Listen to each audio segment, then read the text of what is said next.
sister to growth, life, and prosperity, and that's death, destruction, decay. These things that we typically look at as evil and negative, but as a product of nature. If you were to step off a building and hate gravity because it brought you down to the ground and killed you, who do you have to blame? Are you going to blame nature?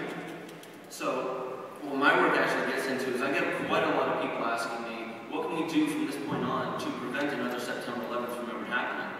And in many ways, as I said before, I try to look past the physical. I try to look past the names, the dates, the figures, the facts, the numbers.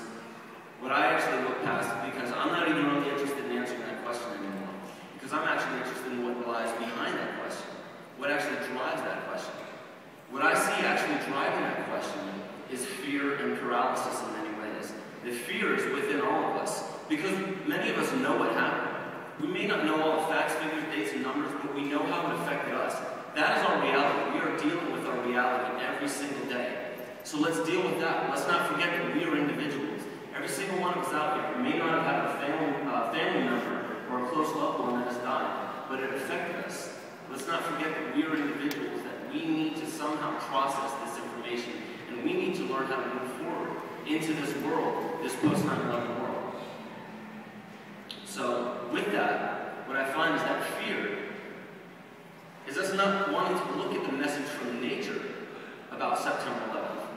Most of the times, we just want to look at the messengers of September 11th and bring justice upon them, bring vengeance upon the messengers' heads. And that's something you'll find on CNN, you'll find on Fox, you'll find on MSNBC, you'll find on all of those news stations. But the actual message from nature about September 11th is about our society, our civilization, and the way that we are living, co-inhabiting this planet with other species, with our ecosystems, and with ourselves. And that paralysis that I was talking about is actually us being so terrified of actually changing the world. If you're familiar with my work at all, you'll understand what I talk about is in many ways, we say we want change, but change doesn't happen until you actually do something. You can sit around and talk about change all you want, but that is the proactive part of this. So beyond that, I believe we can learn quite a bit from September 11th. I mean, I'm not talking about the political or the religious ideology, none of that. We can actually learn about the subtle messages of nature from September 11th, because I believe September 11th actually woke us out of insanity for a brief moment.